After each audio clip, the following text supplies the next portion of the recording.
Vakıflar Genel Müdürlüğü'ne bağlı Diyarbakır Vakıflar Bölge Müdürlüğü olarak bize bağlı 4 il var. Sorumluluğumuzda Diyarbakır, Mardin, Batman ve Bingöl illeri var.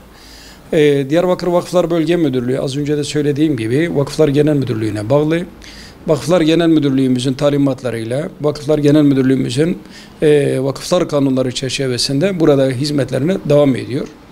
Bizim burada Vakıflar Bölge Müdürlüğü olarak özellikle vakıf kültür varlıklarımız var. Bu vakıf kültür varlıklarımızın restorasyonlarıyla çok ciddi burada işler yaptık. Özellikle 2015-2016 yıllarındaki terör saldırılarından dolayı Sur ilçemizde 20'ye yakın vakıf kültür varlığımız büyük zarar görmüştü. Onların restorasyonlarını gerçekleştirdik. Büyük oranda açılışlarını gerçekleştirdik. İnşallah yeni restorasyonu bitirdiğimiz ve açılışını kısa sürede yapacağımız bu pandemi hastalığından sonra açılışını yapacağımız Hüsrev Camii ve Külliyesi Medresesi var. Mülkiyeti bizde olan eserlerin çoğunun restorasyonunu bitirdik. Bunların içerisinde camiler var, hamamlar var, kervansaray var, sivil mimari dediğimiz konutlar var. Bunların hepsinin restorasyonlarını bitirdik. Projesini çizdirdik. Kuruldan gerekli onayları aldıktan sonra restorasyonlarına başladık. Vakıflar Bölge Müdürlüğü olarak terörden zarar gören eserlerin hepsinin restorasyonlarını tamamladık. Tabii bunların yanında bir de bizim burada sosyal yardımlarımız var.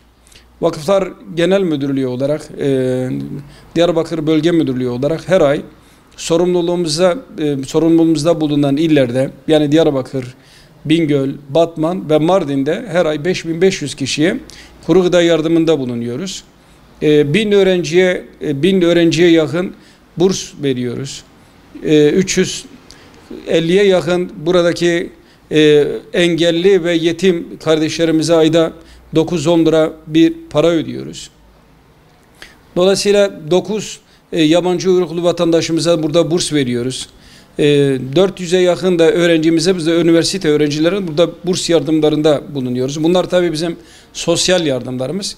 Vakıflar misyon ve vizyon olarak gerçekten bölgede güzel şeyler yaptı. Bu sene tabii her yıl Vakıflar Haftası'nın Mayıs'ın ikinci haftasında Vakıflar Haftası'nı kutluyoruz. Bu yılda 11 ve 17 Mayıs tarihleri arasında Vakıflar Haftası'nı kutluyoruz. Geçen yıllarda biz tabi burayı inanç merkezi haline getirdik.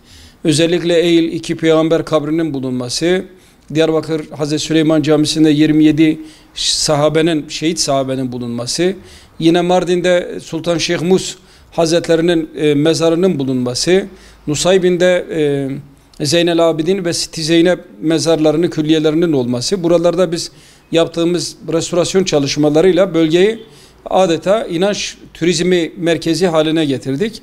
Bu yıl bunu yapamadık. Yani bu yıl özellikle bu Covid-19'dan dolayı, bu pandemi hastalığından dolayı mutat olarak yaptığımız Eylül'deki peygamberleri anma ve vakıflar haftası, yine Sultan Şeyh Musa anma ve vakıflar haftasında biz burada bu etkinliklerimizi yapamadık. İnşallah seneye bunları tekrar telafi ederiz. Fakat bu yıl dediğim gibi biz burada genel müdürlüğümüzün talimatlarıyla Vakıflar Haftası'nı sosyal medya üzerinde ve iletişim araçlarıyla Vakıflar Haftamızı kutluyoruz. Haftamız 11-17 Mayıs tarihleri arasında kutlanıyor. Pazar günü de zaten bizim bu Vakıflar Haftası son bulacak.